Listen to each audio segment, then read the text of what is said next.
Salut à tous, ça y est, la vie nomade c'est reparti et on a hâte de vous dévoiler nos futures destinations. Et j'ai bien dit nos futures destinations au pluriel. Allez, c'est parti. Salut, nous c'est Charlotte et Jérémy, une famille de nomades qui avons traversé les États-Unis pendant plus de 2 ans. Après une petite pause en Floride, nous avons décidé de reprendre la route pour de nouvelles aventures. Alors si vous aimez voyager, venez avec nous, on vous emmène. Aujourd'hui, on va profiter d'une petite balade dans un parc qui est juste à côté de chez nous, qui est vraiment typique floridien, les palmiers, les pontons, le lac, les alligators. Pour répondre à une question que vous attendez tous, où allons-nous repartir? Parce que oui, si vous nous connaissez déjà, vous savez très bien que le voyage, ça nous manque. Une fois qu'on a goûté à la vie nomade, on ne veut plus arrêter. Dans cette vidéo, on va enfin vous dévoiler nos destinations. Et oui, j'ai bien dit nos destinations puisqu'il y en a plusieurs.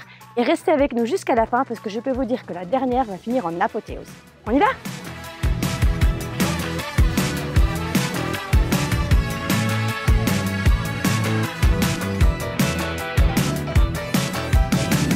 Tu as l'ombre?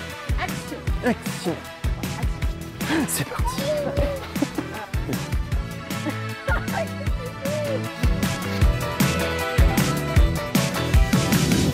On commence en douceur par un petit retour en France qui va faire super plaisir et on a bien l'intention de vous faire découvrir notre belle région, la Franche-Comté. On vient tous les deux d'un petit village à côté de Besançon.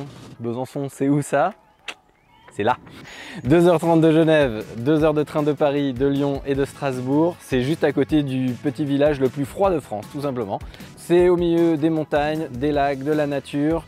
On y mange de la saucisse de Morteau et de la cancoyote. Vous allez voir, c'est une super région que pas beaucoup de Français connaissent et visitent, mais on a bien l'intention de vous faire changer ça.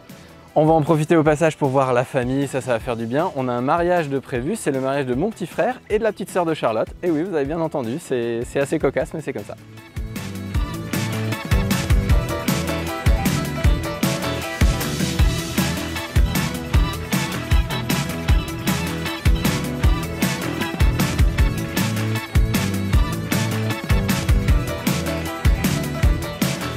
Deuxième étape, on reste dans le vert, mais cette fois 8344 km plus loin, puisqu'on part direction le nord de la côte ouest des États-Unis avec la ville de Seattle. On l'avait déjà visité lors de notre premier road trip aux États-Unis en automne, mais on avait vraiment envie d'y retourner. On avait découvert la ville de Seattle, mais pas que, on avait aussi fait tous les grands parcs nationaux autour, comme le volcan du Mont Rainier National Park ou encore les plages et les forêts humides du Olympic National Park, et tout au nord, le North Cascades National Park. Mais tout ça sous la pluie. Oh, bienvenue à Seattle. On se prend la sauce là. Alors on va pas vous mentir, ça donne une ambiance un peu mystique et les couleurs de l'automne sont juste incroyables. On avait vraiment envie d'y retourner et de voir tout ça sous le soleil. Et en plus, qui sait, après tout, on n'est qu'à 1h30 du Canada, alors pourquoi pas faire un petit détour par Vancouver en même temps?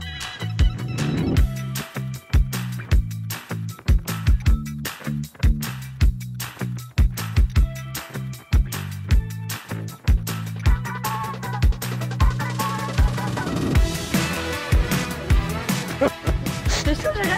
Chaud là. Okay.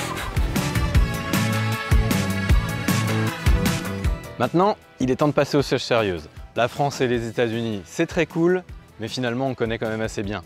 Et donc là, il est temps de partir dans un pays qui nous tient particulièrement à cœur, à Charlotte et à moi. C'est un pays dans lequel j'ai déjà vécu pendant plus d'1 an pour mes études en tant qu'ingénieur. C'est le Japon. Et ça fait des années qu'on rêve d'y retourner, de pouvoir y passer plus de temps, de pouvoir vraiment en profiter et de pouvoir le faire découvrir aux enfants. Faire découvrir la culture, la musique, les animés, les temples, la nourriture qui pour nous est une des meilleures au monde, que ce soit les sushis, les yakitori, les yakitori, les yakitori, les yakitori, et j'ai bloqué, et j'ai bloqué. Il m'a distrait l'écureuil.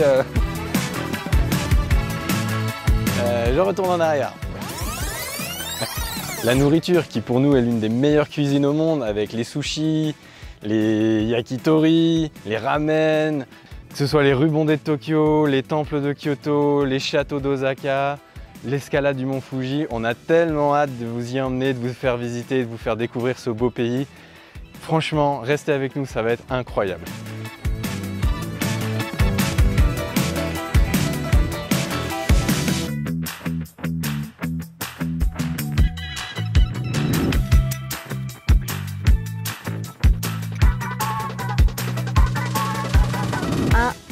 3, chat. Maintenant, on est super excités de vous faire... Ah!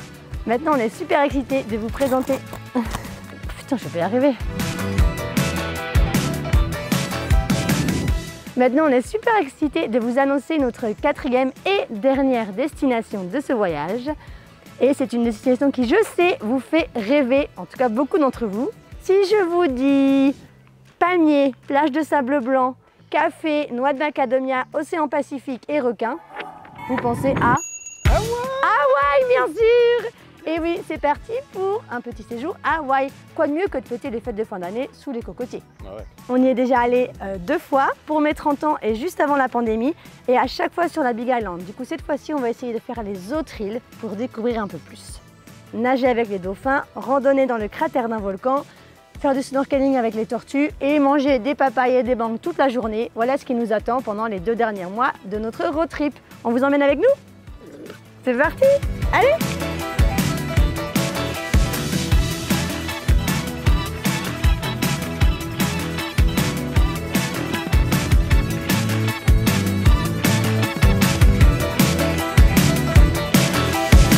Voilà, c'est parti pour 6 mois de voyage, 5 avions, des milliers de kilomètres. Mais tout ça, c'est possible à une seule condition. Il faut qu'on arrive à louer notre maison. Parce que oui, il y a 1 an environ, on a acheté une maison en Floride, à Tampa. Et maintenant, si on veut pouvoir partir, il va falloir qu'on la mette en location. Il va falloir qu'elle se loue, cette maison.